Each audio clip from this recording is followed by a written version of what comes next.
마우스 만졌네요. 안 움직여. 됐어요. 자, 오늘 말씀은 사도행전 15장입니다. 10절, 11절 두 구절 오늘 중심으로 보겠습니다. 사도행전 15장 10절, 11절. 우리 구원은 십자가에 있습니다. 자, 사도행전 15장 10절, 11절 두 구절 우리 다 같이 읽겠습니다. 시작. 그런데 지금 너희가 어찌하여 하나님을 시험하여 우리 조상과 우리도 능히 매지 못하던 멍에를 제자들의 목에 두려느냐. 그러나 우리는 그들이 우리의 동일하게 주 예수의 은혜로 구원받은 줄을 믿노라 하니라. 한 번 더 11절 시작. 그러나 우리는 그들이 우리와 동일하게 주 예수의 은혜로 구원을 받은 줄을 믿노라 하노라. 아멘. 아멘. 축복합니다. 축복합니다. 할렐루야. 자, 성령은 묵은 것을 반복하는 종교의 영이 아닙니다. 항상 새로운 것을 시작하는 싱싱한 생명입니다. 생명. 차디차게 하는, 썰렁하게 하는 한심한 영이 아니라 부드럽고 따뜻합니다. 사랑의 영입니다. 그냥 포근한 영이에요. 그래서 우리 안에 뭔가를 막 시작하게 하고 싱싱하게 하고 힘을 주는 그런 하나님의 영이십니다. 그래서 성령은 그냥 남들이 다 아는 것이나 예상하고 있는 그런 것을 계속 또 해주고 반복하는 그런 영이 아닙니다. 남들이 하는 거, 해낸 거 나도 좀 해보자 해서 이렇게 막 해낼 수 있게 하는 그런 능력이 아니라 이전에 한 번도 해본 적이 없고 누구도 흉내낼 수가 없는 완전히 새로운 일을 해낼 수 있는 하나님의 능력, 그게 성령입니다. 우리가 종교의식을 잘 하려면 종교는 새롭지 않기 때문에 반복 경험이 중요합니다. 종교인의 힘은 반복이 있어요. 많이 반복하면 경험이 있어요. 그래서 교회 생활 많이 해서 이렇게 알고 있는 익숙한 거 있죠. 계절별로 이렇게 막 돌아가는 거. 그것은 종교 생활 많이 한 거예요. 교회 생활 경험 많이 한 거예요. 근데 그건 신앙과 상관이 없어요. 그러나 새로운 역사를 보려면 성령을 의지해야 됩니다. 성령을 의지하지 않아도 예배를 잘 드릴 수 있는 건 의식이에요. 의식. 근데 성령을 의지해야만이 가능한 게 있다. 그것은 성령의 역사. 오늘 사도행전에 계속 우리에게 표현해 주고 있는 예배는 새로움을 맛보는 거고 새롭게 하는, 우리를 새롭게 변화시키는 능력이 성령입니다. 예배 안에 있는 거죠. 그래서 성령은 상식을 넘어가야 돼요. 자기 상식을 넘어가야 돼요. 그래서 교회 올 때 늘 생각하는 거 있잖아. 오늘 예배 드리자. 끝나고 어디 가자. 뭐 어디 가야 되겠네. 몇 시 끝난다. 이게 쭉 생각하는 거 있죠. 할렐루야. 야, 우리 교회는 전부가 성령의 사람들이라 생각이 없어. 그냥 예배 주일날 몇 시 몇 분 딱 하고 뭐 하고 밥 먹고 딱딱 땡 해야지. 거기다가 오늘 스케줄 자기 넣어야지. 이렇게 딱 늘 스케줄이 예배에 있으면 우리는 뭔가 종교적인 거예요. 근데 오늘 주일날 예배 무슨 일 터질지 몰라요. 아멘? 그러면 성령의 역사예요. 저는 이제 집회하거나 그럴 때도 항상 준비된 마음을 가지고 오늘 이렇게 하고 이렇게 기도할 때 하나님 축복을 주셨으면 좋겠다. 블레싱이다. 하지만 돌발적 상황이 있다고요. 생각지도 못했던 어떤 사람이 거의 하나님 앞에 미쳐 있는 거예요. 그러면 그 사람 때문에 예배가 뒤집어지는 거예요. 그냥 온통. 그런 싱싱한 사람들이 있다고. 성령의 사람들. 자, 우리 인생도 마찬가지입니다. 우리 인생도 묵은 일을 계속 반복하다 보면 아무런 변화가 없습니다. 10년 전에 했던 일이나 지금 했던 일이 내가 하는 일이 똑같아요. 그러면 10년 후에는 어떨까요? 똑같아요. 뭐 정령퇴임이라는 어떤 변수가 있기 전까지는 예상할 수 있는 게 똑같은 거예요. 똑같아요. 만약에 그렇다면 아무런 변화가 일어나지 않습니다. 나이만 들다가 어느 순간은 멈추는 거예요. 스탑. 그럼 끝나는 거예요. 인생이 똑같아요. 먹고 자고 싸고. 그거 반복한 거예요. 몸뚱이만 계속 굴리다가 닳아지고 마르고 닳도록 끝. 어디가 고장 나면 그냥 가는 거예요. 그게 우리 인생일까요? 근데 지금 내가 내 인생에 어떤 새로운 것을 내가 도전하고 시도하기 시작하면 그 묵은 것을 반복하는 것을 내가 이렇게 멈추고 새로운 것을 선택하면 거기에 스토리가 생겨요. 잠시 어려울 수도 있고 때로는 망할 수도 있죠. 근데 망한 게, 인생의 과정에서 망한 게 끝이 아니거든요. 실패하고 그러다가 결국은 어떤 일을 해낼 때 우리는 묵은 것을 계속 반복하는 것보다는 굉장한 삶을 사는 것이 되는 것이거든요. 새로운 것을 선택하면 새로운 일이 반드시 일어나게 돼 있습니다. 스토리가 생기는 거예요. 스토리가 우리 안에 영향가거든요. 우리 신앙도 마찬가지입니다. 내 이론, 내 생각만 가지고 신앙생활을 계속 반복하면 종교생활로 끝납니다. 그냥 누가 봐도 똑같은 거예요. 그냥 아는 거. 예상대로 평생 반복하는 거. 그건 우리의 신앙생활이 아니에요. 종교생활이에요. 근데 성령이 임하면, 성령을 받으면 새로운 변화가 시작됩니다. 여러분에게 성령이 임하면 새로운 변화가 시작돼요. 축복합니다. 여러분에게 성령이 임하고 방언이 시작되면 기도 영역이 달라져요. 만약에 여러분이 우연인 줄 알았는데 신위에 굉장한 은혜가 임해서, 왜? 몸에 부어주시니까. 기도를 했는데 병이 낫기 시작했다. 그러면 여러분 가만히 있지 않습니다. 직장 가서도 주변에 누가 아프다고 하면 내가 기도해 줄게. 자연스럽게 나와요. 왜냐하면 그게 너무너무 즐겁거든요. 즐거워요. 안 해보셨죠? 즐겁다니까요. 그래서 뭔가 우리 안에 선물이 주어지면, 성령의 역사가 들어오면, 또 말씀의 지혜가 들어오면, 말씀이 달리 내 안에 해석이 되고 또 내 안에 말씀이 읽어지기 시작하면 성경이 그렇게 재밌어요. 우리 안에는 성령이 들어오면 이전에 내가 달라집니다. 새로운 변화가 시작됩니다. 예배가 달라집니다. 신앙의 모습이, 패턴이 완전히 달라져 버려요. 기억하십시오. 새로운 것을 선택하면 스토리가 생겨요. 스토리, 그게 중요한 겁니다. 그게 나다운 인생을 사는 거예요. 성령을 환영하고 영접하는 것은 새로움을 선택하는 것입니다. 강력한 성령의 역사를 보게 되면 그 임재가 그 사람의 중심이에요. 중심을 이동시켜요. 그때부터 어떤 물살에 내가 몸을 이렇게 휩쓸려 가는 것처럼, 술 취하면 똑바로 가려고 해도 몸이 막 이렇게 이동되잖아요. 술 취하면 이성이 흐려집니다. 그래서 뭐 어떤 거래 같은 것도 막 성사시키려고 막 술을 먹이고 기분 좋게 해서 할 때가 많잖아요. 접대도 하고 그러잖아요. 그게 다 술의 영향력 아니겠습니까? 비슷하게요. 새 술이 부어지고 성령에 취해지면 내가 못했던 걸 해내는, 이전에 꽉 막혀서 절대적으로 안 될 것처럼 보여졌던 강력한 벽이 그냥 넘어가지는 거예요. 그게 변화인 것입니다.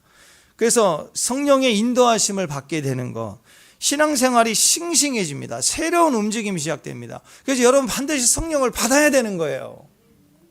네, 받아야 되는 거예요. 강력한 성령의 역사를 볼 때 우리의 중심이 옮겨지거든요. 신앙의 중심이 옮겨져요. 삶을 해석하는 게 달라져 버리는 거예요. 그래서 새 술은 새 부대에 담아라 하고 말하지 않습니까? 지금 오늘 사도행전 상황은 안디옥 교회 중심이죠. 예루살렘 교회와는 비교됩니다. 예루살렘 교회는 전통적인 사도들로 세워진, 예루살렘에 있는 그 예루살렘 교회의 특징은 사도와 집사들입니다. 사도는 예수님이 세웠습니다. 집사님들은 그 사도들이 일시적으로 말씀과 기도에 전무하기 위해서 사도들로 인해서 집사님들을 세워져요. 아주 조직된, 그리고 안정된 교회의 모습입니다. 근데 예루살렘 교회의 특징은 이렇게 사도와 집사 중심이, 직분 중심입니다. 그런데 이 안디옥 교회, 여기 변화가 일어났어요. 안디옥 교회의 특징은 선지자와 교사들입니다. 직분이 아니에요. 선지자와 교사들의 특징은 성령이 세운 거예요. 성령께서 은사를 주고, 성령께서 선물을 주고, 성령께서 예언을 주고, 성령께서 가르침을 줘서 교회가 세워지는데, 예언과 그리고 말씀을 잘 가르치고 양육하는 것을 통해서 교회가 세워진 교회예요. 예루살렘 교회가 달라요. 다시 말해서 부대가 새 부대로 튼실하게 세워지니까 거기다가 새 술을 주니 부어줘도 견뎌내는 거예요. 전통적인 교회는 새 술을 부어내면 터져버려요. 부대가 찢어져 버린다고.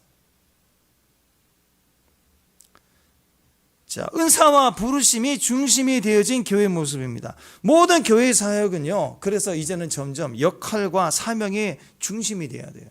역할과 중심. 직분이 아닙니다. 직분이. 사명 중심의 교회가 되어야 된다라는 거죠. 그래서 유대인을 넘어서 이방인까지 전해지는 복음의 사역, 우리 안에 내가 경험해 보지 못했던 강력한 하나님의 신선한 역사, 변화가 시작되려면 우리를 넘어가야 돼요. 그래서 날마다 우리는 우리 한계를 벗어나야 되는 거예요. 내가 알고 있는 성경의 지식들을 넘어가야 돼요. 은혜의 패턴이 넘어가야 돼요. 여러분, 기도의 은혜가 있죠. 아멘. 말씀의 은혜가 있죠. 아멘. 중보기도 능력이 있습니다. 굉장한 은혜와 보호가 있어요. 그런가 하면 또 치유의 은혜가 또 있는 거고, 우리는 다양한 은혜의 패턴이 있는 거예요. 근데 나는 말씀이야. 좋아요, 좋아. 근데 언제까지 말씀만 붙들고 있겠냐고. 아무것도 안 해. 전도할 줄도 모르고, 뭐 기도할 줄도 모르고, 말씀만이다, 말씀만이다. 그 영역을 넘어가야 돼요. 골고루의 모든 성령의 은사는 7영이랑 7가지가 아니라 완벽한 거거든요. 완전수예요. 이루 헤아릴 수 없는 다양한 성령의 은사와 능력들이 우리 안에 있는 거예요. 다양하게 경험해 가야 돼요. 그래야 성숙해 가는 거죠. 선지자는 사명이 하나님의 음성을 듣고 전하는 것이죠. 교사는 하나님의 음성을 따라 순종하도록 가르치고 교육하는 것입니다. 영적인 눈이 있어야 되지만 동시에 영적인 생각과 말이 있어야 돼요. 영적인 눈, 귀 들었습니까? 영적인 말과 행동으로 순종해 가야 돼요. 이 두 가지가 같이 있어야 신앙생활 균형을 이뤄요. 여러분, 안디옥 교회의 강력한 영성의 특징이었습니다. 오늘날 인터넷 시대에 교회 신앙생활과 강력하게 비교되는 모습이죠. 이것을 전통적 교회의 모습인 직분 중심의 교회로 보면 뭐가 다르냐 그렇게 생각할 수 있을 거예요. 그러나 안디옥 교회의 부흥의 핵심인 선지자와 교사, 다시 말해서 하나님의 말씀을 듣고 받는 것과 행동하고 말하는 것이 일치되게 하는 것에서의 안디옥 교회의 부흥은 오늘날 인터넷 시대 교회의 완전히 다른 모습을 우리에게 보여주고 있죠. 달라요. 듣는 것과 순종이 같이 가지 못합니다. 우리 안에서 점검해야 될 거예요. 가나안 교인이라고 하죠. 안 나가 교회. 교회는 다녀요. 하나님 떠난 건 아니에요. 근데 교회는 안 나가요. 인터넷으로만 예배 드리는 거예요. 그래, 다양하게 좋은 목사님들, 훌륭한 목사님들 말씀을 다 듣고 머리는 거져가는데 문제는 뭐냐? 듣는 것과 순종이 연결돼야 돼요. 자기 소속 교회 나가지 않으면 헌신과 순종이 1도 역사되지 않아요. 그러면 불균형해지는 거예요. 그럼 천국도 생각만 가는 거예요. 그 사람 못 가고. 아니, 어떤 분이 죽어서 천국 갔더니 입술하고 발바닥, 손바닥만 왔대요. 입으로만 믿습니다 하고 손바닥으로만 찬양하고 발로만 걸어 다녔으니까 천국 갔는데 이 사람은 못 오고 그 사람이 입술과 손바닥과 발바닥만 왔다. 아, 옛날 부흥사님도 그런 얘기 하잖아요. 그럴 수는 없지만 신앙이 그럴 수 있다라는 거죠. 신앙의 열매는 반드시 듣는 걸로 끝나지 않아요. 사랑을 이렇게 소설책에서 배우면 큰일 나잖아요. 어떤 분들은 카페를 하는데 인터넷에서 배운 걸로 카페를 시작한대. 제정신이 아니죠. 자기는 할 것 같대. 안 된다니까요. 거기다 뼈를 녹이고 엑기스를 녹이고 배우고 바닥부터 다 해봐야 뭔가 시도하지. 요즘처럼 복잡한 시대에 사업이 쉽게 됩니까? 절대 안 돼요. 근데 사람들은 그렇게 생각, 알면 다 되는 줄 알아요. 듣고 보고 배우면 다 되는 줄 안다고. 아닙니다. 절대 안 돼요. 절대 될 수가 없어요. 듣는 것과 순종이 같이 가야 돼요. 축복합니다. 안디옥 교회의 특징은 선지자와 교사의 은사의 직분은 하나님이 주신 것을 교회 안에서 가르치는 교사들이 세워져서 배우고 말하고 행동하도록 가르쳤다는 거예요. 이것이 이방인 선교의 강력한 새 포도주가 담겨지는 능력인 거예요. 듣는 것과 순종이 다르면 이상해집니다. 말씀을 다르게 듣고 그럼 다르게 행동하겠죠. 또 들었는데 행동하지 않으면 똑같은 결과가 일어나요. 아무런 역사가 일어나지 않게 된다는 것입니다. 문제는 직분을 가지고 자리만 차지하고 있는 교회. 그럼 어떻게 될까요? 듣기 싫어해요. 하나님 말씀하시는 게. 그리고 오늘 할례 문제도 그런 거예요. 이전에 내가 알고 있는 거 건들지 말라는 거예요. 이게 절대적 진리라고 생각하는 거예요. 그거 붙들면서 진짜 주님 오셨는데도 주님 건들지 말아요. 주님 더 이상 오시면 서로 불편해진다. 오지 말래. 직분으로만 자리를 차지하고 있는 모습. 일은 계속 의식만 반복하는 게 주의 일이에요. 행사 때마다 권사님들, 집사님들 일하세요. 돌아오세요. 행사에 필요한 절기 행사에 맞는 것만 계속 반복하는 거. 1년 행사 딱 머리에 스케줄이 쫙 있잖아요. 그 내년에도 쫙 그대로 해. 그게 주의 일이야. 그게 인생의 주의 일의 전부입니까? 성경에서 그런 일을 계속 기록하고 있나요? 아니에요. 성령을 받고 성령의 계시를 따라 말씀을 따라 순종하고 배우고 헌신했을 때 성령은 계속해서 역사를 써내려가는데, 심지어는 핍박을 받아서 흩어지는 그 흩어지는 장소에서도 계속 성령의 일, 하나님의 일은 계속 시작됐다는 거예요. 우리 안에서 묵은 반복되는 게 아니라 그냥 자리만 차지하는 기도가 아니라 진짜로 하나님이 우리 가운데서 역사하시는 그런 기름 부음의 역사가 있는 저와 여러분 되시기를 주님의 이름으로 축원합니다. 안디옥 교회에서 예배 중에 성령의 말씀을 듣고 선교사를 드디어 파송했어요. 자, 이것이 바울의 제1차 전도 여행입니다. 바울은 안디옥 교회에서 파송을 받아요. 자, 첫 번째 간 곳이 바나바의 고향인 그브로섬입니다. 자, 여기 보세요. 여기 보세요. 네. 자, 안디옥 교회, 이 시리아, 여기서 이렇게 그브로섬에 갔다가, 자, 오늘 여정 이렇게 갔다가 다시 돌아오는 게 이게 1차 전도 여행 과정인데,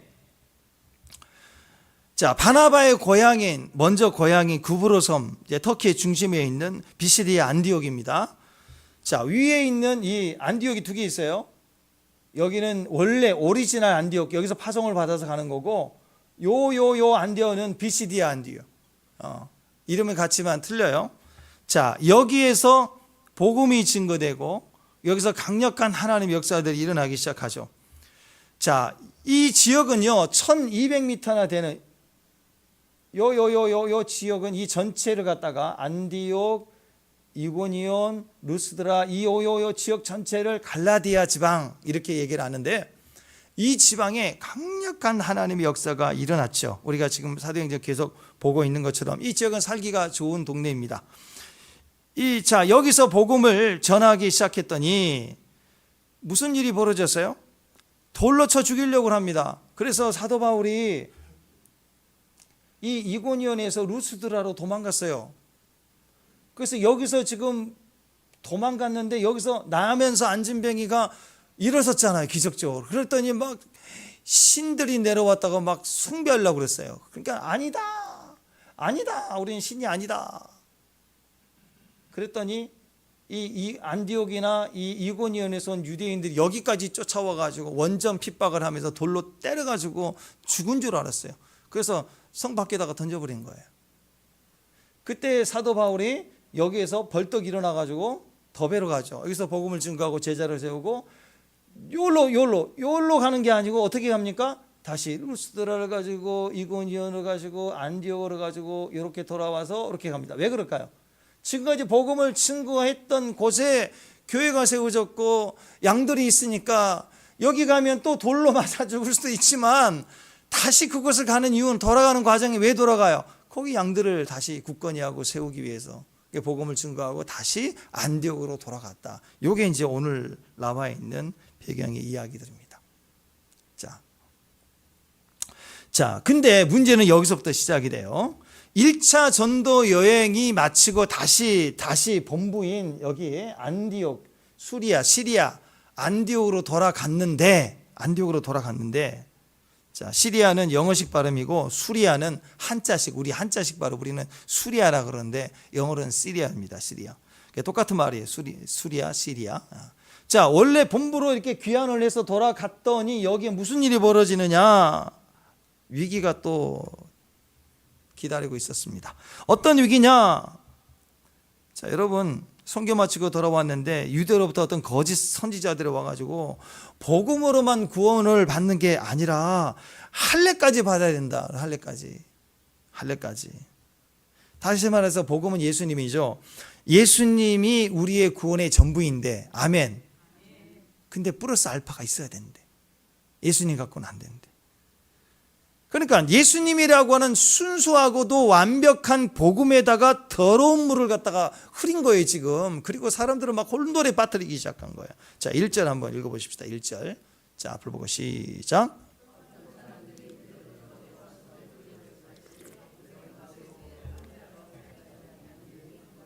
능히 구원을 받지 못하리라. 이단들은 꼭 그래요. 잘못된 사람들은 믿지 않는 사람, 전혀 모르는 사람에게 진짜 구원의 길을 제시하는 게 아니라 이미 구원 받은 사람들에게 너 구원 받았어? 예. 몇 월 며칠 몇 시에 구원 받았어? 뭐 이렇게 해가지고 헷갈리게 만드네요. 너 생일 언제야? 저 몇 월 며칠이에요? 또 봐. 생일이 있잖아. 언제 거듭났어? 언제 구원 받았어? 날짜 모르는 여름 날짜 언제 구원 받았어요? 그러면 구원받지 않은 거야. 이런 식으로 자꾸 구원의 확신이 있어? 지금 죽어도 돼? 막 이렇게 찔러면 이상하잖아요. 그런가 하고 이렇게 혼돈을 빠뜨린다고요. 자꾸 구원파가. 지금 박진영이가 그러고 있다고 지금. 당시 회당 중심으로 모였던 유대 사회에서는 예수님을 믿고 구원을 받았다고 해도 그 구성원들 속에 그 회당 중심의 교회 안에는 세 부류가 있었어요. 정통 유대인이 있었어요. 유대인.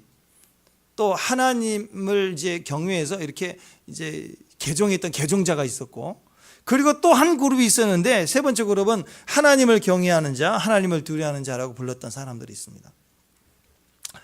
그러니까 우리가 사도행전 13장에서 바울이 회당에 들어가서 얘기할 때 여기 있는 이스라엘 사람들아, 그리고 및 하나님을 경외하는 사람들아 들으라 했을 때 그 호칭이 그냥 하나님을 경외하는 사람이라고 불러주는 게 아니라 그 당시에 하나님을 경외하는 사람들이라고 불렸던 그룹들이 있었어요. 그 그룹들을 보고 얘기를 했던 거예요. 여기 계신 남자 여러분 그리고 여성 여러분 이런 것처럼 구분을 해서, 워낙 구분이 되어 있었기 때문에 구분을 해서 전체에게다 해당되는 말입니다 라고 복음을 증거했다는 말이에요.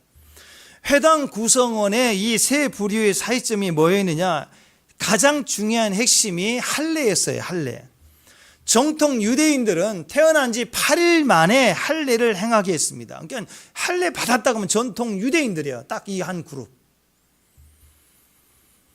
자, 그런데 유대인은 아니었지만 이제는 개종을 해가지고 내가 하나님을 믿겠다 하는 사람들이 교회 안에 들어왔잖아요. 근데 그 들어온 그 이방인 개종자들 중에도 할례를 행하는 사람들이 있었어요. 그들을 개종자라고 그래요. 그러니까 이방인들 중에서도 할례를 행한 사람은 개종자. 그리고 하나님을 믿긴 하는데 할례를 안 했던 사람은 하나님을 경외하는 자, 하나님을 두려워하는 자라고 호칭을 불렀어요. 세 그룹이.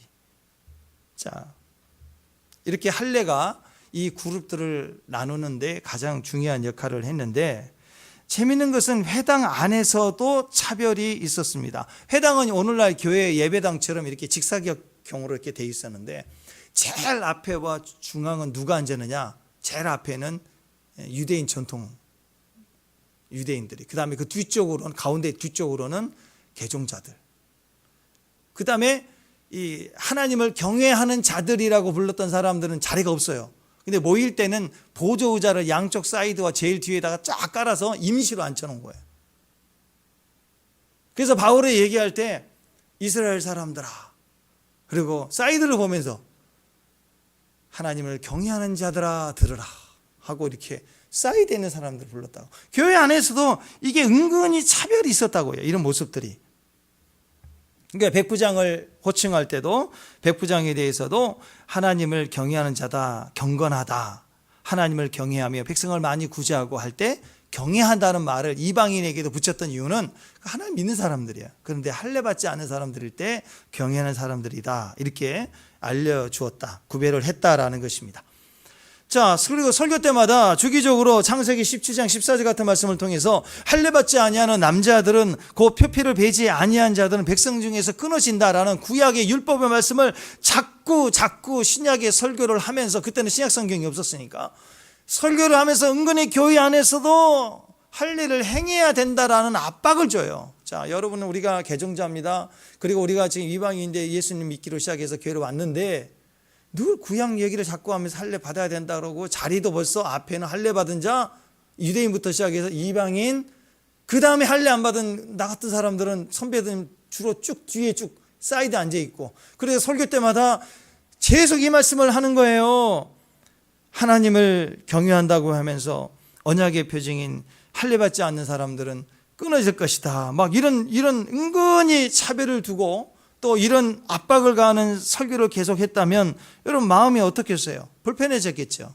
자, 이런 배경들이 초대교회에도 있었다라는 것입니다. 창세기 17장의 내용을 보면 거기에는 아브라함과 하나님 사이에 맺은 언약 이야기인데요. 그때 하나님이 내가 너의 하나님이 되겠다. 내 백성이 되고 내 후손들은 내 백성이 될 거야. 알았지? 그러면서 이것은 사랑의 언약인데 우리가 약속의 표정을 좀 삼자 하고, 하나님이 그 백성들을 하나님 백성의 사랑의 표정으로 삼자고 하면서 하시는 말씀이 태어날 때마다 아이들에게 표피를 베어라. 그것은 언약의 표징이 된다. 이렇게 약속을 하신 거예요. 자, 이건 있을 수 있는 이야기입니다. 자, 예를 들어서 하나님과 자기 백성 사이에 진짜 사랑하면 뭔가 사랑의 표정을 좀 남기고 싶지 않아요? 여러분 누군가 만나서 이제 우리 100일째인데 진짜 사랑한다면 꼭 100일째만 사랑한 게 아니라 뭐 3일째만 돼도 사랑할 수 있잖아요. 어쨌든 두 사람이 만나서 너무 사랑해서 떨어질 수 없다. 그러면 뭔가 좀 사람이란 건 표정 삼고 싶지 않아요? 안 그래요? 그래서 반지가 될 수도 있고 커플티도 한번 이렇게 입을 수도 있고, 안 그래요? 그게 나쁜 거예요? 그렇죠? 그러니까 하나님도 그 백성에게 있어서 사랑이 하니까 사랑의 상징으로 우리가 뭔가 표정을 하자. 근데 백성들 입장에서 할 수 있는 게 없으니까 생명의 근원이 하나님이다. 그래서 그 근원의 표징으로 남자아이의 난지 8일째 된 아이들의 표피를 베어서, 이것은 사인, 하나님 백성으로서 사인이다. 이것을 남기도록 했다고요. 자, 그런데 생각해 보자고요. 자, 시작은 사랑하니까 반지를 주고 끼고 다니잖아요. 그죠? 둘이 사랑하니까 100일 반지를 만들어서 사랑의 표정으로 끼고 다니는 거예요. 사랑하니까. 여기가 이해되시죠? 아니, 사랑 안 해봤어요? 아, 우리 시대는 100일 그런 거 없었구나. 아, 있었다고 합시다. 자, 반지를 끼웠어요. 끼는 이유는 뭐예요? 사랑하니까 반지를 주고 끼고 가는 거죠. 맞죠? 근데 순서를 바꿔봅시다. 반지를 끼고 다니면 언젠가는 사랑하게 될 거야. 반지 지금 100일째 돼서 사랑하니까 우리가 뭔가 정말 우리 사랑한다, 나누자 해서 반지를 끼웠는데, 자, 반지부터 끼웠어요 지금. 그리고 100일째가 되면 우리는 진짜 엄청난 사랑하는 마음이 생길 거야.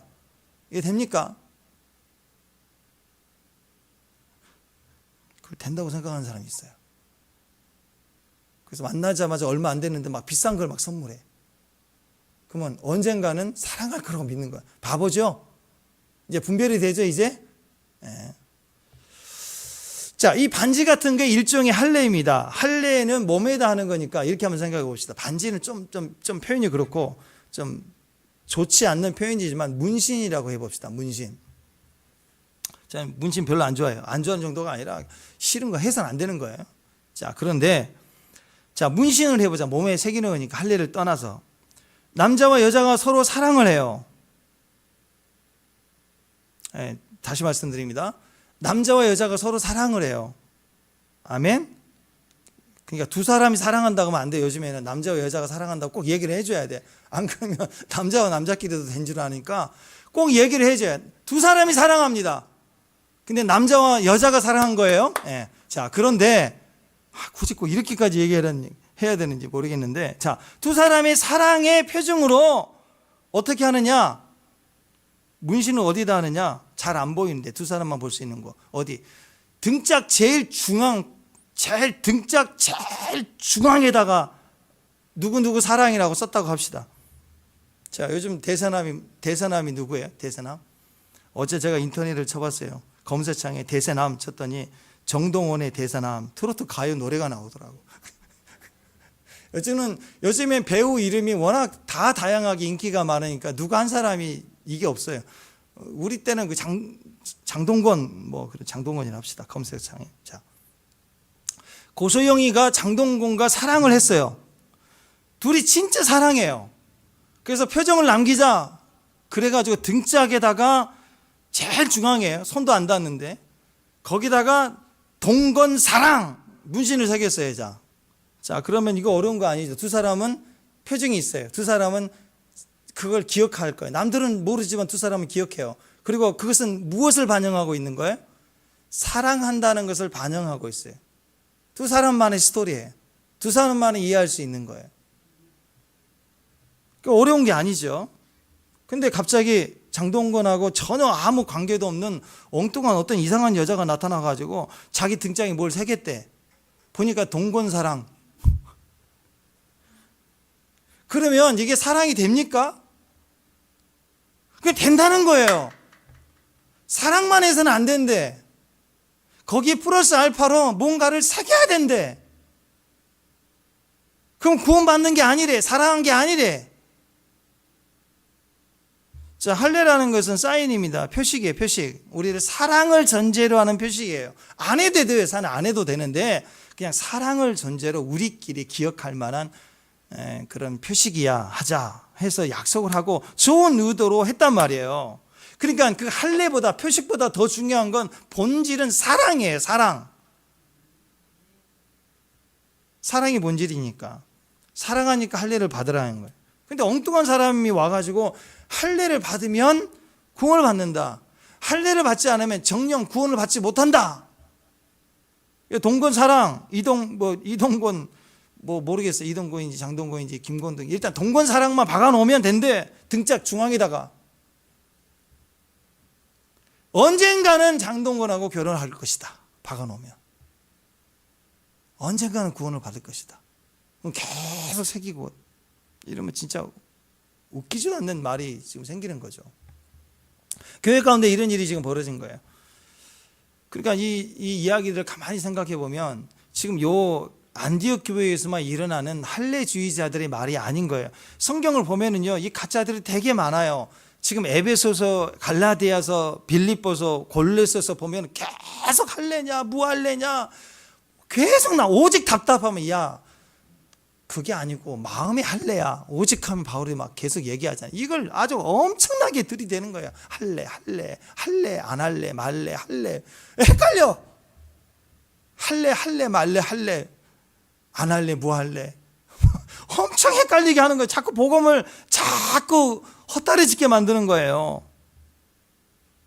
왜 그런가? 이것이 가짜이기 때문에 그런데, 자, 오늘 이것에 대해서 오늘 말씀 이제 이 할례 문제는 21절까지인데 오늘 말씀은 11절까지잖아요. 11절까지는 베드로가 나서서 얘기를 증거해 주는 거고, 그 다음에 12절부터 나머지는 사도 야고보가 또 증거해 주는, 이 두 가지가 핵심이거든요. 핵심. 그 중에서 오늘은 이제 베드로의 이야기를 중심을 가지고 얘기를 하는 것입니다. 이게 가짜 접근, 구원에 대한 가짜 접근인데, 가짜 접근이 뭐냐? 가짜들은 맨날 이렇게 할례 이런 걸 자꾸 매달린다는 거예요. 가짜들이 할례에 매달리는 것은, 할례는 뭘 의미하냐면 행위를 의미해요. 문신이나. 난 젊은 애들 그 몸에다 문신을, 사랑하면 꼭 새겨야, 그게 왜 사랑하면 몸에 새겨야 돼? 다른 걸로도 할 수 있는데. 제가 보니까 반지는 너무 비싸니까 새기는 걸로 하는 것 같아.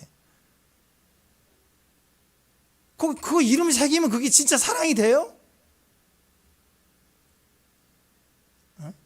아니, 반지도 그래요. 반지도 표징이잖아, 표징. 외국 사람들은 그거 참 쿨한 것 같아요. 둘이 정말 사랑하면, 돈이 많은 사람들도 그냥 동그란 링 하나 딱 해서 정말 기뻐하고 간단하게 하거든요. 이거 집보다 비싼 걸 막 손가락도 무거워서 손가락 관절염 생길 만큼 큰 걸 해야 그게 나를 이만큼 사랑하는 걸로 보는 거예요. 그럼 문신도 그냥 이만하게 다 새기지, 그냥. 행위잖아요, 행위. 행위로 꼭 무언가를 확인하려고 하는 거. 우리가 신앙생활 하면서 자꾸 행위를 자꾸 확인하려고 하는 거. 이게 같은 과예요, 같은 과. 할례주의자라고 같은 과인 것입니다. 왜 그러냐면 일단 진짜가 아니니까 그래. 진짜는 있는 그대로가 좋은 거예요. 근데 가짜는 진짜 같아야 되니까 자꾸 행위가 많아져요. 행위가. 예전에 찰리 채플린이 워낙 유명하니까 찰리 채플린 그 흉내내는 그 콘테스트에 나갔는데 4위 했어. 4위. 진짜는 1위, 2위, 3위가 가짜예요. 가짜가 더 진짜 같은 거예요. 그러니까 본질보다 그 사람이 흉내내는 모션과 액션을 크게 더 막 과도 있게 표현하니까 진짜 같다고 하는데 사람들이 인정해 주는 거죠. 뭘 의미합니까? 본질이 아닌 것들을 자꾸 행위를 자꾸 강조하는 거. 그것은 진짜가 아닐 수 있어요. 신앙에. 진짜는 있는 그대로예요. 있는 그대로. 아니 집에서 엄마가 자식을 아들을 사랑한다는 걸 얘가 알 수 있도록 막 과도하게 표현을 꼭 해야 됩니까? 아들이 아빠의 사랑을 받기 위해서 막 과도한 행동을 매일 해야 되고 막 노력해야만 사랑을 얻을 수 있고 관계가 인정받습니까? 그러니까 왕자에 난 그런 게 불행한 거죠. 그런 집안이 자연스러워야 되는 거 아니겠어요? 사랑은. 그렇죠? 축복합니다. 부족하니까 내 안에 뭔가 불안하니까 그런 불안 심리 가운데 자꾸 뭔가를 자꾸 더 하려고 행동하고 액션한다는 것입니다. 두 사람이 사랑합니다. 근데 뭔가 사랑이 좀 부족한 듯 보여요. 그럴 수 있죠. 둘이 사랑한 지가 100일이 넘었어요. 지금 3년째예요. 1000일이 돼요. 결혼해야 되는데 상황이 어려워요. 근데 밀어붙여야 되는데 참 어려워요. 근데 언젠가 갑자기 뭔가 멀어지는 듯한 느낌 나요. 그럼 어떻게 해야 될까요? 어떻게 해야 되죠? 그러면 다시 뜨겁게 사랑할 수 있는 본질을 향해서 접근해 가야죠. 얘기도 하고. 근데 그게 아니라 질이 아니라 양으로 막 계속 떠올려. 양으로 더 막 불안하게 양으로 뭔가를 막 채우고 말을 많이 하고 액션 크게 하면 진짜로 안 서운했다가 서운해지기 시작하고요. 서운한 마음이 더 떠나가요. 그러면 무엇이든지 그래요. 무엇이든지 불안하다 느껴진다 그러면 본질로 가야지 그걸 자꾸 양으로 뭔가 때우려고 하면 그게 굉장히 어려워지기 시작합니다. 진짜가 아니라 등짝 가운데다가 동건 사랑을 붙이고 왔는데 불안해요. 불안하니까 이제 어떻게 해요? 옆구리에다가 동건 사랑 2, 또 부족한데 양쪽 사이드까지 동건 사랑 3. 계속 이런 식으로 가면 그냥 몸개그 하는 거죠. 온 몸이 다 문신 덩어리가 될 거예요. 그러면 막 더 사랑할까요? 언젠가는 더 사랑해질 거야. 그래요? 징그럽죠. 시커먼 깜지가 돼 있어요. 요즘 깜지 아시나요? 우리 옛날에 깜지 썼는데 온몸이 깜지예요. 더 혐오스럽잖아요. 그렇죠? 그러니까 이런 식으로 나가는 거, 이게 할례주의자들의 모습이었다라는 거예요. 진짜 사랑을 더 하려고 더 해야 됩니다. 주님이 임재 안에 주님이 기뻐하시는 것, 주의 음성을 듣기 위해서 주님 우리에게 말씀하시는 것들을 향하여 본질로 신앙이 들어가야 주님과의 관계가 뜨거워지는데, 주님과의 뭔가 서먹한 관계가 느껴진다, 임재가 서운해진다 그러면 행위를 갖다가 막 하는 거, 그것이 우리에게 전혀 도움이 되지 않는다라는 것이에요. 그냥 하나님을 더 사랑하면 되는 문제였다라는 거예요. 근데 그게 안 돼요. 그게 불안해요. 그러니까 자꾸 할래 이걸 막 병적으로 외치는 거예요. 할래 아니면 안 된다. 우리가 듣기로는 이렇게 외치는 사람들을 보면 되게 열심히 있어 보여요. 막 나서서 움직여주니까 막 엄청 열심히 해요. 근데 가서 보면 그게 본질이 아닌 거거든요. 그걸 계속 붙들고 외치고 그래요.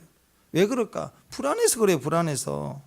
자, 보십시다. 신앙 안에서 우리가 내적 치유 중요해요. 속사람을 강건하게 세우는 거, 상처와 트라우마들을 이해해주고 품어주는 거, 또 귀신 축사하는 거. 약으로 안 돼요. 먹어도 안 나가요. 병이 안 나아요. 또 위로를 해주는데 계속 위로해주는데 그때뿐이고 절대 해결 안 돼요. 어떤 때는 그 안에 인격을 쫓아내버리면 쉽게 될 때가 있어요. 굉장히 중요한 사역 중에 하나입니다. 또 조상의 저주도 끊어야 되는데, 때로는 기도를 세게 해야 되는데, 산기도 해야 되는데, 근데 그게 다 조금씩 의미가 있겠지만 그게 구원과는 아무런 관계가 없는 거예요. 근데 어떤 사람은 그거 하나 꽂히면 그냥 온통 그것만 말해. 그것만. 모든 신앙의 뭐 전부인 줄 알아. 본질이 아닌 걸 과대 포장해서 그것이 절대적 권한인 거, 절대적 능력이 있는 것처럼 막 선전하고 광고하고 사람 모으고 끌어가고, 우리가 균형 있게 그것을 볼 수 있어야 됩니다. 왜 그러냐면 그런 분들의 특징은 자꾸 불안하니까, 영이 불안해, 안정되어 있지 않기 때문에. 다시 말씀드립니다. 사람이 불안하다, 부족하다 느껴질 때는, 그때는 진짜 하나님의 사랑으로 더 나가면 돼요. 진짜 중심에서 대화를 시도해보면 가까워지기 시작했어요. 근데 그게 아니라 그 말은 안 해. 더 쉽게 말씀드릴까요? 미안해 하면 되는 문제예요. 내가 생각이 짧았어. 내가 오해했나 봐. 그냥 미안해, 고마워, 사랑해. 그러면 쉬울 일을 갖다가 그거 안 해. 죽어도 안 해. 그건. 그거 딴 걸로 하려고 그래. 딴 걸로. 거기는 관계가 성공할 수가 없습니다. 그러니까 교회가 자꾸 복잡해지고 다투고 싸우더라. 자, 이 문제를 해결하려고 결국 바나바 또 바울 그리고 교회 몇몇 사람들이 예루살렘 교회로 보내집니다. 가서 보니까 신기하게도 예루살렘 교회 가가지고 우리가 이런 문제가 있습니다, 이거 해결해야 될 것 같아요 하고 딱 얘기를 했더니 신기한 일이 벌어집니다. 예루살렘 교회 갔더니 거기도 또 그런 놈이 하나 있네. 또 거기도 할례주의자가 있는 거예요. 5절 말씀. 자, 5절. 마우스 만지지 마세요. 네. 자, 5절 말씀. 자, 5절 말씀 읽습니다. 시작. 바리새파 중에 어떤 믿는 사람이 일어나 말하되 이방인에게 할 일을 행하고 모세의 율법을 지키라 명령하는 것이 마땅하다. 아이고, 예루살렘 제일 높은 상급 기관에서, 대법원 같은 곳에서 또 꼭 요렇게 얘기하는 사람들이 있어요. 자기 할례를 주장하더라. 그 말은 뭐예요? 동건 사랑을 계속 2개, 3개 부족하면 7개, 더 부족하면 10개 붙여야 된다, 뭐 이런 거예요. 혹시 우리 가운데서도 진짜 사랑, 진짜 문제를 직면할 힘이 없기 때문에 자꾸 양으로 승부를 걸려고 하는 그런 마음이, 그런 기질이 있을까? 그럼 오늘 방향 돌이켜야 됩니다. 행위로는 절대 아니에요. 행위로.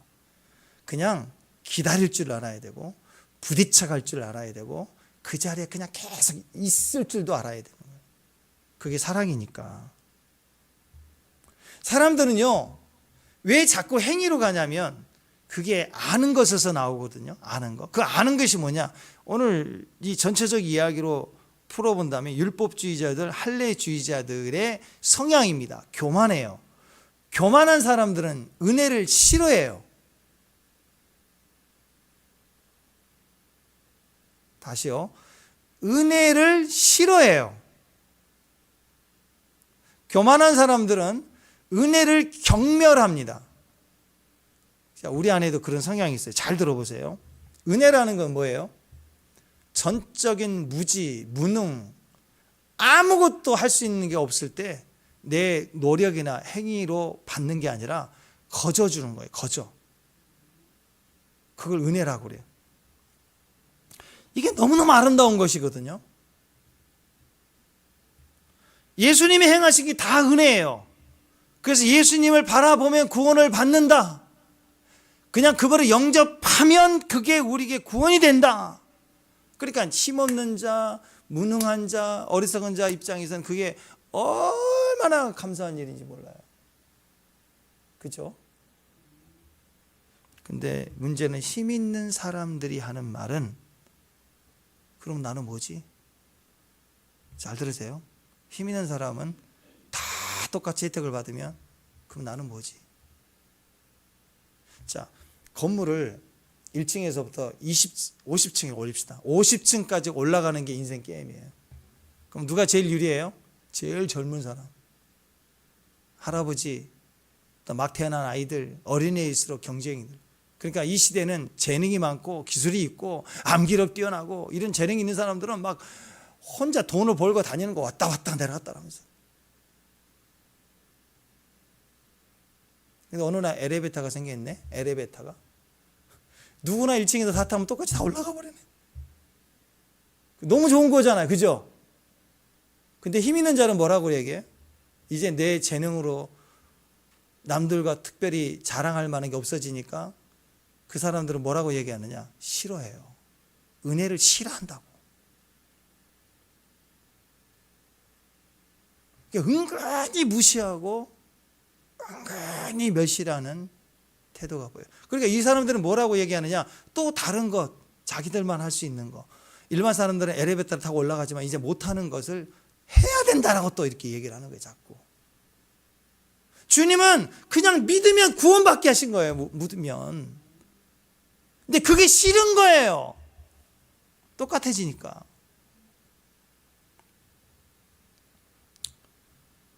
자, 은혜에 대한 조건 중에 하나가 뭐냐면 은혜를 받으려면 이겁니다. 나는 연약합니다. 나는 부족합니다. 저는 아무것도 할 수 있는 게 없어요. 은혜를 알려면 반드시 내가 죄인이 돼야 되고 나는 전적인 타락이어야 되고 나는 전적인 무능이어야 되는데 그러면 은혜가 쉬워지는데 나는 그래도 능력 있어. 나는 아는 게 많아. 나는 힘 있어. 이걸 되게 자랑스러워하고 그런 의식을 가지고 있을 때 은혜를 붙들 수 있는 힘이 없어져 버리는 거예요. 나는 깡통입니다. 아무것도 없습니다. 그럴 때 은혜가 너무너무 감사한 거예요. 그러니까 엘리베이터 하나 나면 얼마나 좋아요. 지하철에도 나면 다 올라갔다 내려갔다 얼마나 좋아요. 얼마나.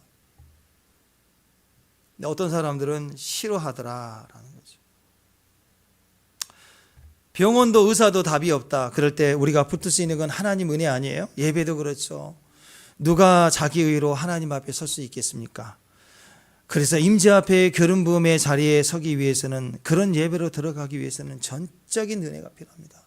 우리 공동체가 하나님 임재 안에서만 들어갈 수 있는 예배를 사모한다면 우리는 시작부터 누가 기도하자 하지 않아도 그 은혜로 들어가기 위해서 막 연약합니다. 나는 불의합니다. 나는 부정합니다. 주님 저를 긍휼히 여겨달라고 우리는 다 기도하는 교회가 될 거예요. 근데 종교 의식만 해. 시간 딱 시작입니다 하고 딱 성가대하고 뭐하고 딱 규칙하고 땡! 딱 안식가 끝내줘야 돼. 기도 안 해도 돼요. 믿지 않는 사람도 와서 참석하기가 쉬워요. 그냥 앉았다 일었으면 돼요. 우리 예전에 앉았다 일어났다 그걸 8번 이상은 해야 되거든요. 순서지로 보고. 그럼 예배 끝나는 거예요. 근데 성령이 우리 안에 역사하는 교회가 되면 이건 성령을 받지 않고서는 이게 막 힘들어져요. 임재를 느끼고 안 느끼고 또 은혜를 받고 안 받고 울고 웃고 막 이게 혼자 안 되면 종교적인 사람은 이거 굉장히 그래서 종교적인 사람들은 이거 막 2단 3단 하면서 되게 싫어하는 거예요. 경험이 없으니까. 은혜에 대한 가장 중요한 조건은 나는 연약하고 부족합니다. 저는 죄인입니다. 저는 전적인 타락입니다. 저는 무지합니다. 어리석습니다. 하나님 도와주세요거든요. 신기하게도 능력 있는 사람일수록 사회적으로 위치가 큰 사람일수록 좀 더 적나라하게 얘기해서 교만한 사람들일수록 은혜를 되게 좋아하지 않습니다. 약할 때, 힘들 때, 고통스러울 때, 답이 없을 때 그때는 일시적으로 은혜가 필요하지. 그래 불쌍한 사람들에게 좀 줄 수 있어. 근데 조금 시간이 지나고 배에 기름이 좀 끼고 좀 여유가 생기면 사람들은 은혜보다는 내가 뭘 했다더라를 좋아해요. 내가 뭘 남겨주는 걸 좋아한다고. 내가 했다라는 걸 자꾸 자랑하는 걸 좋아해요. 어느 순간 은혜를 구하지 않아요. 제가 가끔씩 얘기하죠. 한 2천만 원 정도 은행에 항상 돈이 있어서 그냥 고민하지 않아도 늘 쓸 수 있는 그 정도면 안정감 될 것 같아 보이죠? 그죠? 큰일 납니다. 큰일 나. 어떻게 우리에게 주어진 돈 중에 기도 없이 쓸 수 있는 돈이 있을까? 그건 은혜가 없는 거예요. 내 계산, 내 결정만 있는 곳이에요. 무서운 짓을 하고 있는 거예요.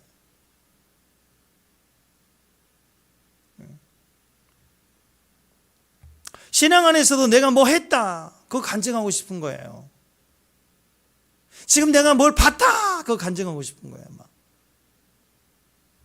내가 뭘 안다. 할례주의자들입니다. 할례주의자들은 자기가 뭘 해야 될 것이 반드시 있어야 돼요.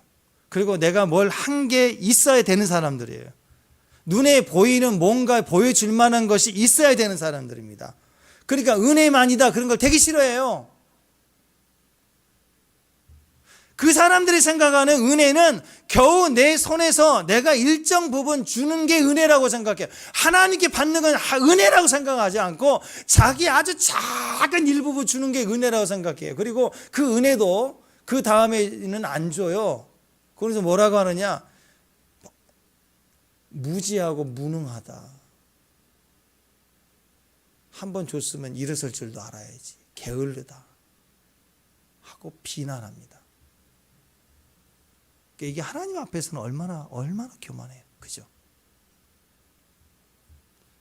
바리새인들의 모습 아닌가요? 자, 한번 적나라하게 한번 얘기해 보십시다. 우리는 누가복음 18장에 나와 있는 바리새인들 세리의 기도를 볼 때 우리는 알아요. 설교를 알고 말씀을 하니까 바리새인 틀렸다, 세리 옳았다라고 다 얘기를 해요. 아멘. 그죠?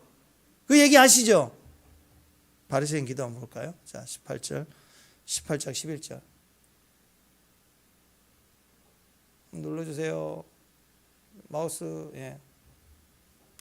18장 11절. 자, 읽습니다. 시작. 바리새인들은 서서 따로 기도하고 이르되 하나님이여 나는 다른 사람을 곧 토색 불이 간음하는 자들과 같이 아니하고 이 세리와도 같이 아니함을 감사합니다.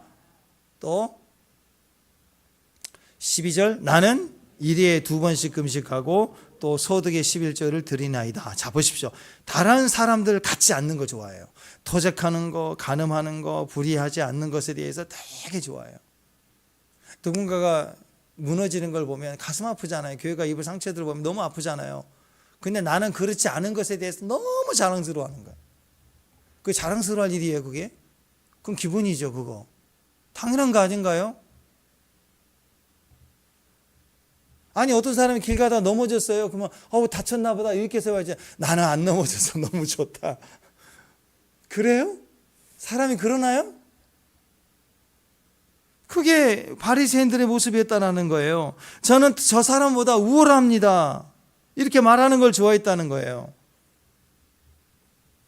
나는 내가 말하는 걸, 내가 어떤 행위를 했던 것을 자랑하는 걸 좋아합니다. 나는 일에 2번씩이나 금식합니다. 또 소득의 11조를 드리나이다.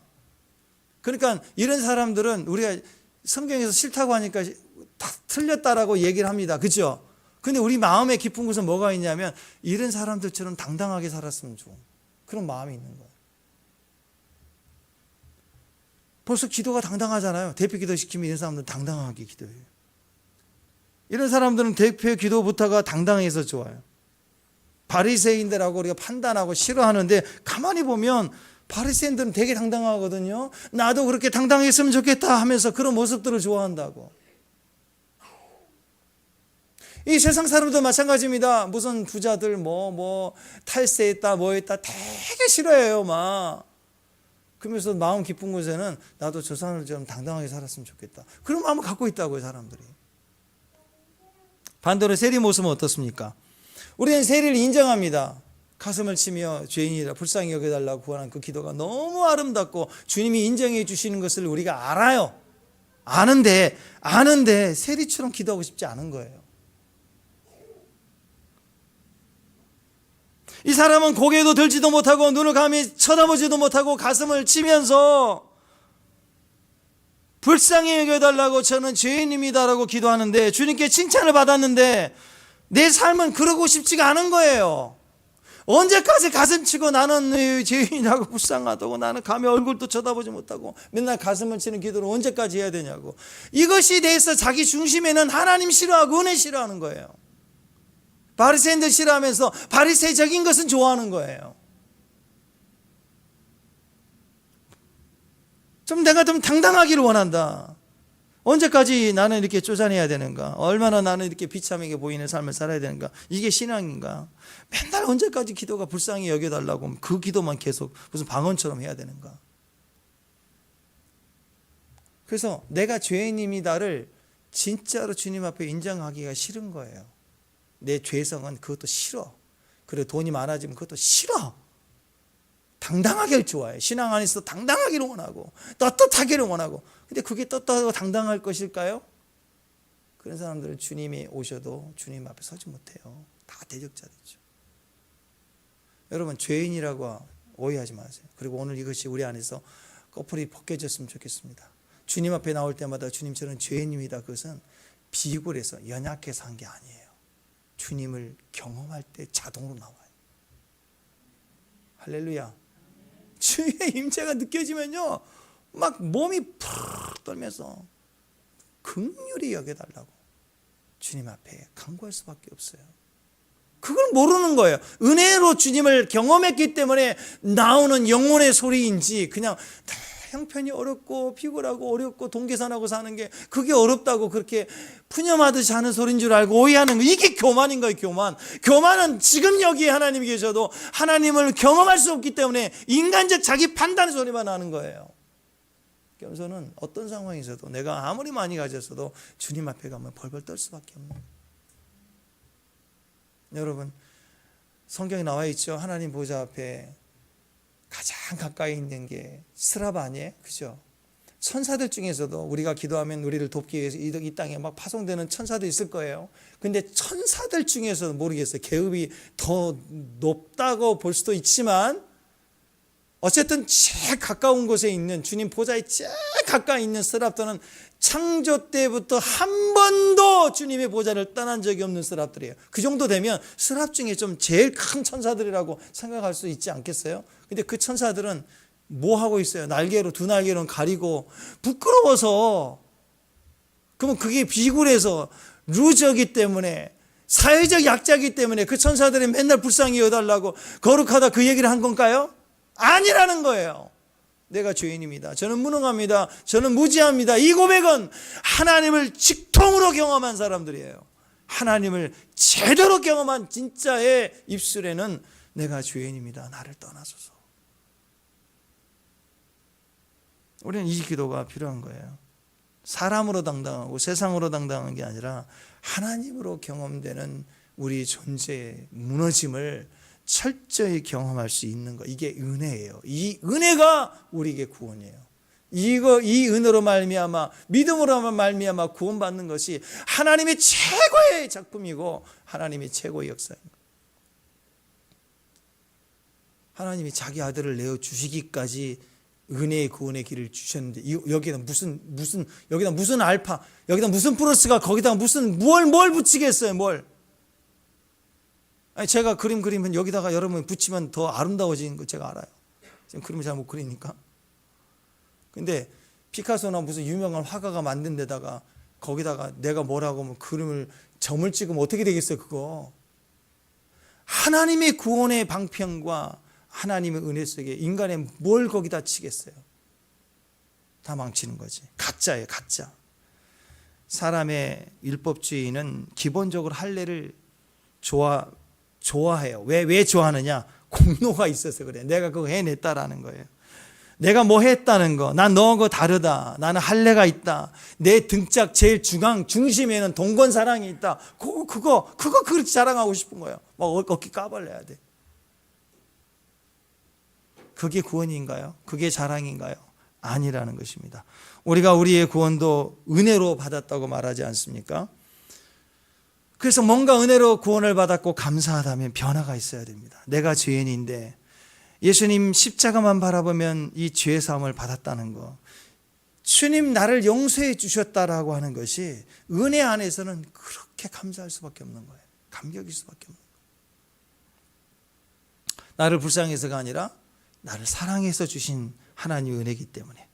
그래서 우리가 때로는 이런 율법주의자들을 볼 때는 맨날 주님 앞에서 얘기합니다. 용서 구합니다. 울고, 그리고 또 일어나고 가면 열심히 잘 살아야지. 또 와서 또 주여 주인입니다. 불쌍합니다. 주님, 그러고 가면.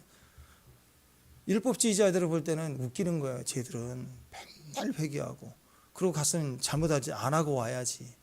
또 잘못하고 와가지고 또 회개한대. 아니, 그 다음에는 잘못하지 않아야지. 그 갔다 와가지고 또 죄인입니다. 맨날 이러니까 세상 사람이 볼 때는, 신앙인들 보면 웃기잖아요.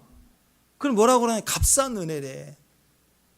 정의로운 사람들, 철학적인 사람들, 정의, 공의, 차별 좋아하는 사람들은 그래서 기독교를 되게 싫어하는 거예요.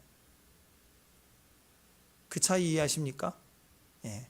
우리의 죄됨을 고백하고 우리의 극렬함을 기도하는 이유는 잘못했기 때문이기도 하지만 그게 아니라 그리스도를 경험했기 때문에 나오는 고백이에요. 그걸 모르는 거예요. 그걸.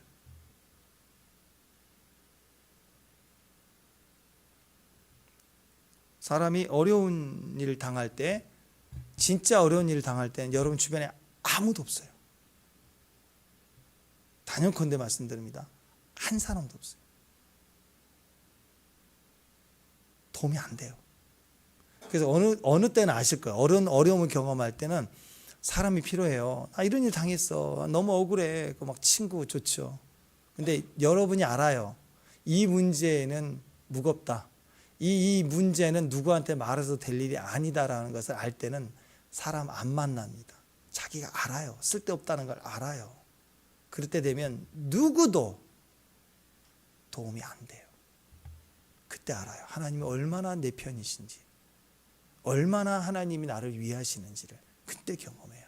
그때 우리는 내 억울함보다도, 너무 속상함보다도 주님, 제가 죄인입니다. 나를 떠나소서. 그래도 안 떠나세요. 그분. 그 사랑을 경험할 때 그리스도의 위대한 은혜의 승리가 우리 안에 있게 되는 거죠. 헬라파 사람들이 볼 때 할례 문제를 가지고도 계속해서 막 논리, 철학 이런 걸로 비교해 볼 때 맨날 너희는 입으로 은혜 그러면서 은혜 받았다고 하면서 또 죄 짓고 회개하고 반복하느냐, 막 우습게 여긴다고. 그 엉터리 신앙 아니냐. 논리적으로는 그렇죠. 논리적으로는 그렇죠. 우리의 모습도 그들처럼 멋져 보이는 신앙 모습이 되면 좋겠다라고 생각할 수도 있을 거예요. 그렇게 말한 사람들은 되게 정의롭게 사는 것 같고 공의롭게 사는 것 같고, 오늘 여기 나오잖아요. 다른 사람들에게 피해 주지 않고 토색 안 했고 간음 안 했고 불의하지 않았다. 그게 기본적으로 사람 앞에 당당함을 줬다라고 얘기를 하고 있지 않습니까? 근데 거기에 비해서 은혜를 구하는 사람들을 보면 맨날 찌질이 같고 모순덩어리 같고 맨날 나쁜 짓 했는지 그렇게 맨날 회개만 하고 있고 현실 적응도 못하고 있는 것 같아요. 질질 짜고 울기나 하고 있고 약하고 똑같은 쌍둥이인데 에서가 야곱 보듯 그렇게 쳐다본다고. 똑같은 죄인인데. 신앙인들 보면 되게 웃기는 거예요. 그냥 하지. 울고만 있고 짜고만 있고 뭐. 여러분, 우리 안에는요 열심을 가장한 교만이 있습니다. 나는 괜찮다라고 얘기하는 거예요. 자기가 다 옳은 줄 알아요. 근데 그 핵심이 뭐냐면 이거 먹으면 하나님처럼 된다라. 자기는 방법을 아는 사람. 근데 그거 강조하는 것이 할례예요. 이거 해야 된다라는 거예요. 이거 해야 된다라. 하나님 같이 된다는 것은요 결정권이 내게 있는 거고 최종 결정은 내가 하고 싶다라는 거예요. 심판권이죠. 옳고 그름에 대해서 내가 심판하고 싶은 거예요. 그러니까 여러분, 용서가 왜 어려운 줄 아세요? 용서? 내가 심판자이고 내가 억울한 자고 내가 옳고 그름을 다 아는데 왜 하나님이 그를 용서하라고 하시는가? 막 화가 나는 거예요. 심판자는 나예요. 판단자도 나예요. 그런데 왜 하나님이 내 상처의 그 대상자를 용서하라고 하는가? 막 싫은 거예요, 용서하기가. 그러니까 하나님 말씀 앞에서도 용서하기가 힘든 거예요.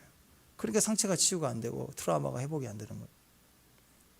근데 내가 여기서 꺾이면 이 모든 것이 은혜임을 알고 주님을 영접할 때 회복이 일어납니다. 이 속에서도 속살이 막 살아나요. 속살이. 축복합니다. 하나님이 내린 판단 따라가기 싫다. 그게 할례의 모습으로 오늘 표현되어져 있죠. 선악과입니다. 선악과예요. 여러분, 십자가의 복음은요 모든 막힌 담을 허시고 남자나 여자나 노인이나 어린아이나 유대인이나 이방인이나 죄인이나 의인이나 누구라도 믿으면 은혜로 구원을 받게 합니다. 누구라도. 평생 죄를 짓고 살았어도 오늘 교통사고 나가지고 오늘 죽어가는데 예를 들어서요 장기가 파열돼서 병원에 가도 못 살 만큼 망가졌어요. 이제 딱 의식 한 10초, 15초 남아있는 의식 그 상황에서도 예수님을 전하고 예수님 영접하면 은혜를 구원받는 거예요. 아멘. 근데 거기다가 불교신앙처럼요, 지금부터 이제 착한 일 많이 하고 공덕을 쌓이지만이 좋은 데 간다고, 그럼 10초 뒤에 죽을 사람에 저주하는 거 아니에요? 누구라도 믿으면 구원을 받게 하시는 하나님입니다. 축복합니다. 근데 지금 죽어가는 사람에게 할례 안 받아서 너는 지옥 갈 것 같다고 그러면 거기서 할례 받아야 됩니까? 죽어가면서? 말이 안 되죠. 여러분, 예수님이 친히 십자가에 달리신 그 대속의 은혜는 우리의 행위를 요구하지 않습니다. 그를 믿으면 구원을 받아요. 축복합니다. 은혜로 구원을 받아요. 그 은혜의 길을 막아서고 방해하는 것이 있다면, 그것이 할례라고 하는 것을 가지고도 방해하는 것이 있다면 그것은 마귀적인 거예요. 적그리스도적인 거예요. 은혜 외에는 어떠한 것도 구원을 대신할 수가 없습니다. 그래서 여러분, 십자가 바라보는 게 너무너무 중요해요. 오늘 이 시간 여러분이 십자가를 딱 바라보는 순간, 십자가를 바라보는 순간 내 안에 있는 모든 무지와 무능과 부족함과 질병과 고난과 아픔이 십자가를 보는 순간 그것이 그대로 전이가 되어져 가고, 그리고 그 속에 십자가를 통해서 하나님의 나라에 있는 가장 아름답고 귀한 모든 하늘에 속한 것이 우리 안에 동기화가 이루어지는 거예요. 여러분, 십자가를 바라보면 십자가 딱 생각하면 뭐가 떠오르시나요? 십자가에 뭐가 흘러내렸어요? 십자가에는 피가 흘러내렸어요. 자, 저를 보세요. 십자가를 보면 십자가에서 피가 흘러내려요. 자, 여러분의 핸드폰을 갖다가 컴퓨터에다가 딱 연결을 하면, 딱 연결하는 순간 그 본체에 있는 많은 자료들이 우리에게 이렇게 다운로드 된다고. 그럴 때 흘러내리는 보혈이 우리에게 질문을 합니다. 보혈이 흘러내리는 것을 보면 성령님께서 동기하시겠습니까? 하고 온다고. 내가 예스라고 클릭을 해야 그 정보가 내 안에서 싹 들어오기 시작해요. 그래서 십자가에서 예수님이 우리를 향해서 피를 흘리신 거예요. 십자가를 바라볼 때, 십자가에서 피를 흘리신 예수님을 바라볼 때 지금 우리에게 네가 나를 영접할 것이냐, 동기할 것이냐라고 우리에게 물어보는 거라고요. 그때 예수님, 당신의 피가 나를 구속합니다. 그 피가 나를 살립니다. 라고 아멘 할 때 우리의 온갖 더러움과 부정함과 쓴뿌리와 아픔과 저주와 질병을 하나님이 그 피로 다 씻어내시는 거예요. 축복합니다. 내 안에 있는 자괴감, 무력감, 무능함, 두려움, 걱정, 불안, 이 모든 것들이 십자가를 통해서 다 옮겨져 가고 다 십자가에서 주고, 그리고 십자가를 통해서 우리에게 하나님 나라에 속한 모든 것들이 우리에게 흘러들어오는 것이, 바로 그 현장에서 마귀가 옆에서 그러게, 마귀가 선악과 판단이죠. 플러스 알파가 필요하다. 무슨 말입니까? 지금 동기화가 잘 돼가지고 최신 앱으로 딱 깔려가지고 정보가 너무너무 좋은데 갑자기 여기에 뭘 더 깔아래. 무슨 앱을 깔아야 된대. 그거 몇 개 깔면 목통이 돼버려요, 이거. 원래 본사에서 까는 거 있잖아요. 업그레이드, 업데이트 할 때 본사에서 구글이나 애플이나 에서 주는 거 그대로 깔면 아무 문제 없어요. 근데 그거 사이드로 무슨 뭘 더 깔래. 이런 것들이 도움이 되는데 그거 몇 개 깔면요, 이상해져 버립니다. 플러스 알파 필요 없어요. 할례가 필요 없어요.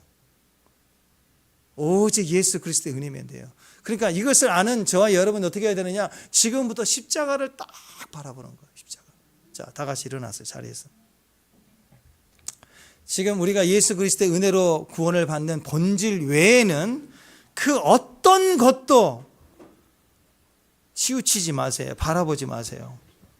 정답은 오늘 베드로와 야고보 사도가 얘기하고 있는 바로 그거예요. 주 예수 그리스도의 은혜로 구원을 받는다.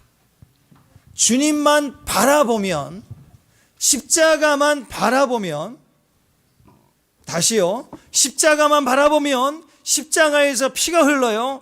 그 피가 흘러내리는 것은 이 피를 네가 영접하겠느냐라고 우리에게 질문하는 거예요. 그때 내가 아멘 하면, 영접하면 그 피가 우리를 살립니다. 죽을 몸도 살립니다. 죄를 우리가 씻어낼 수가 있는 거예요.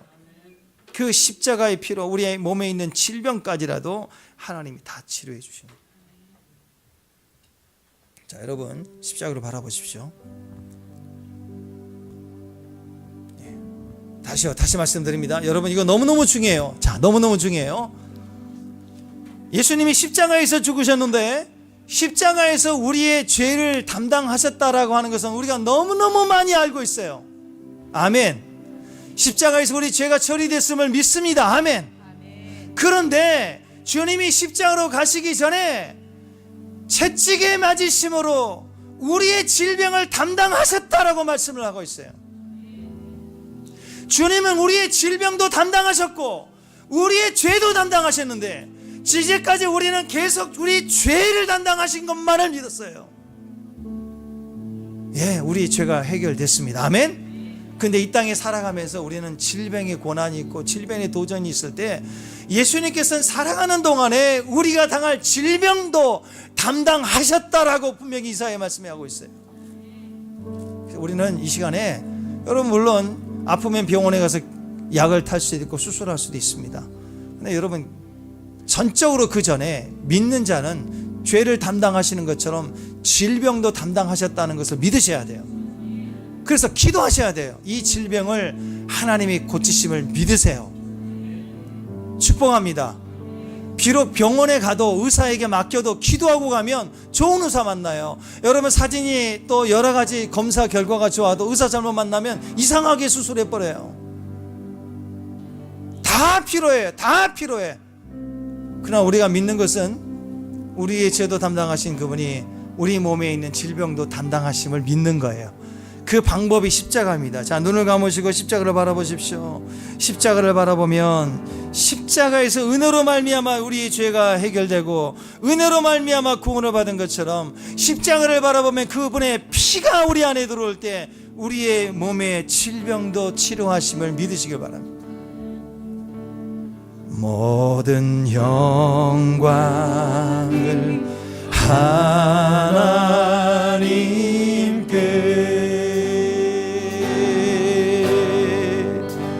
모든 영광을 하나님께,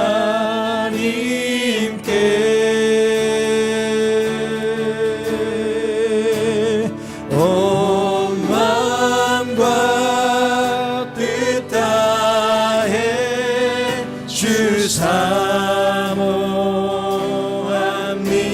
십자가를 바라보면서 모든 영광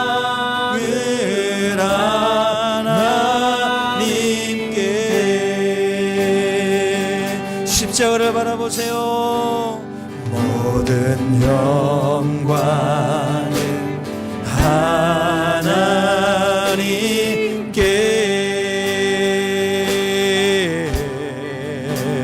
모든 영광. 십자가를 바라보면서 찬양합니다. 십자가를 바라보세요. 내 병은 십자가로 옮겨갑니다. 치료는 십자가에서 나에게로 들어옵니다. 내 죄는 십자가로 갑니다. 주님의 보혈은 나에게로, 주님의 의는 나에게로 지금 동기화가 될지어다. 영광을 하나. 십자가를 바라보세요. 십자가를 바라보면 그분의 모든 치료하심이 우리 안에 흘러들어옵니다. 나의 죄는 십자가로, 나의 고난은 십자가로, 내 모든 질병은 십자가로, 주님의 보혈은 나에게로, 주님의 치료하심은 나에게로, 주님의 영광은 나에게로 임하실지어다. 십자가에서 동기화가 이루어집니다. 받으세요, 받으세요, 받으세요. 마음과 뜻 다해 주 사모합니다. 모든 영광을 믿음으로 십자가를 십자가를 바라봅니다. 할렐루야. 모든 영광을 하나님. 지금 내 몸에 있는 모든 질병은 올라와라. 내 질병은 지금 내가 바라보는 십자가로 가. 지금 내 몸의 통증은 십자가로 가. 내 몸의 모든 약하고 크고 나를 고통스럽게 하는 질병은 즉시 십자가로 가. 십자가로 가. 또 십자가에 있는 하나님의 의가 그분의 치료하시면 나에게로 들어와요. 서로 동기화가 이루어집니다. 지금 우리에게로 들어옵니다. 할렐루야. 모든 영광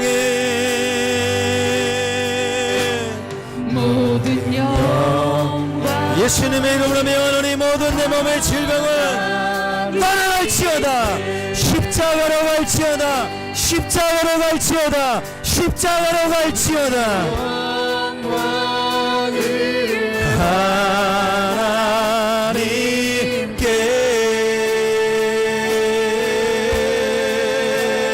온 마음과 뜻 다해 주 사모합니다. 모든 영 지금 십자가에서 불이 나와요. 불과 보혈이 들어가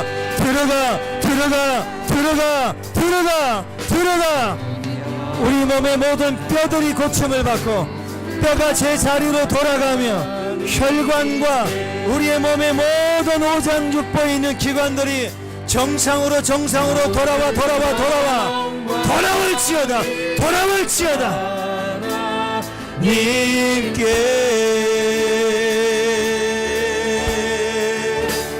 온 마음과 뜻 다해 주 사모합니다. 모든 영광을